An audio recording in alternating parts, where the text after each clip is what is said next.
Logan Harvey, City of Sonoma. Yeah, I would agree with the comments from, what's your name? Steve from Yountville. Terrible at names. So I would agree with that. I think we have a similar problem in the City of Sonoma. We have the developmental center that recently closed, and it isn't being kind of handled in a way that's going directly to the City of Sonoma. We have other parks that are in the City of Sonoma that could be broken up to allow for housing where it makes sense. And I would like to see some way that we can work easily with the state to make that happen and have those places be identified. Beyond that, one criticism I have is there isn't a lot of connection between large businesses coming in, putting in thousands of jobs, and then not being required to build housing.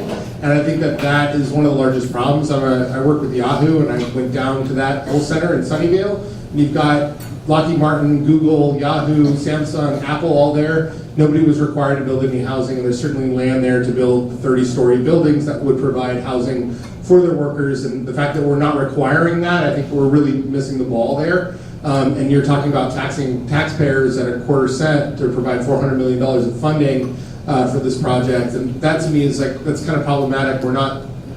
This is the problem, right? The problem is high-income earners, large businesses coming in, and their solution to housing is let's bus everybody for free to San Francisco.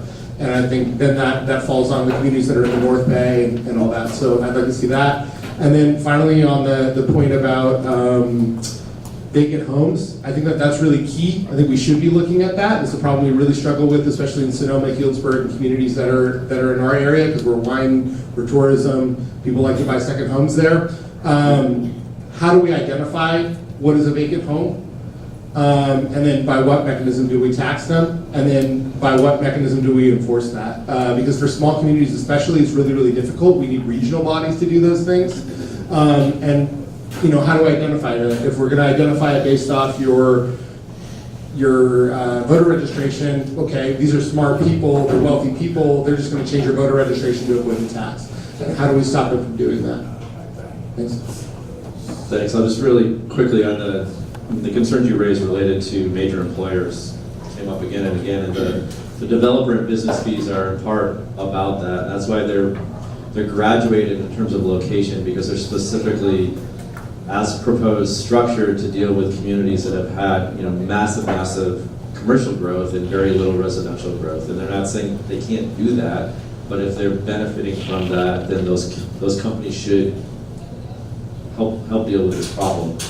In terms of the vacant homes tax idea, the way that Vancouver did it was they required a registry, and they said if you have a vacant home, if you are not living in it, you need to let us know by a date certain. And they had enforcement mechanisms related to a variety of different factors, but the compliance rate was really high, and it generated quite a bit of funding for that city, as I understand it.